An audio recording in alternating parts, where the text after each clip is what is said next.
A tour of a number of agro-input dealers in KASANDA town in the new district of KASANDA is worrying. Most of the traders are not following the set guidelines. Some traders are mixing building materials like cement, food items and motor vehicle spare parts with agrochemicals. The biggest problem with agro-input dealers, many are not trained. They don't have the technical know-how of handling pesticides in the country.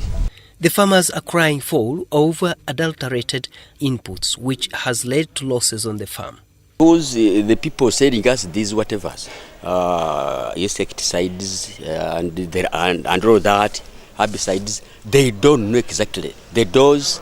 They don't know how to handle these things. They just sell to people who again don't know so.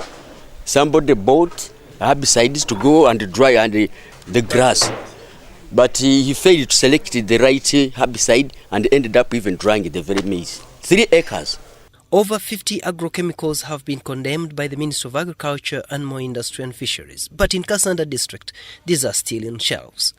Products may be good and they may be, some of them are genuine.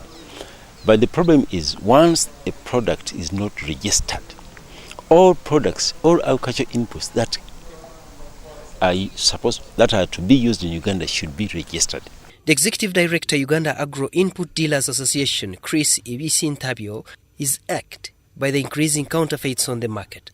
Chris says that government should empower them to police some of the perpetuators.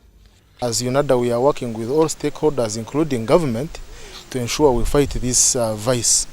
Because of high demand of some of the inputs, some unscrupulous people or businessmen have come in and spoiled the business by selling fake inputs. And it's bigger than we think. Some of the inputs are imported. Some of those fake inputs are imported into the country. Some are faked along the distribution network.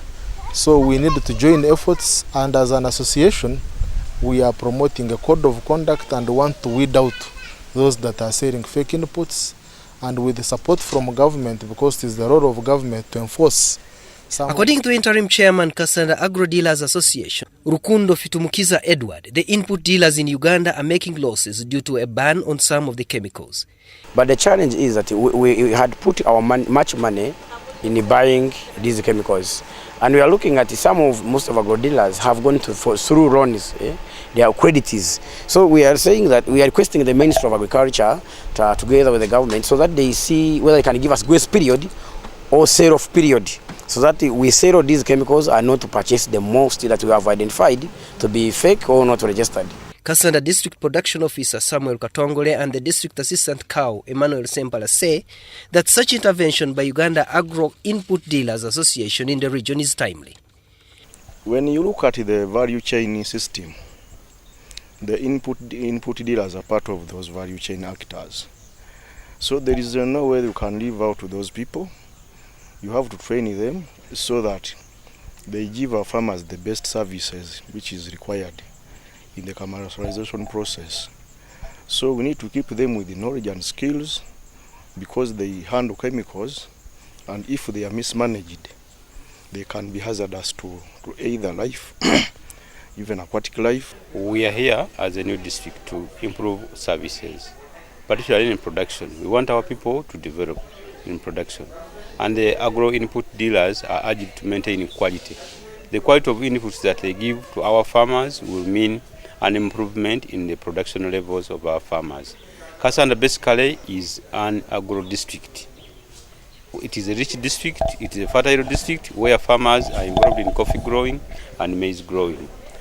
UNADA is on a countrywide tour consisting of agro-input traders on the safe use as requirement for quality control.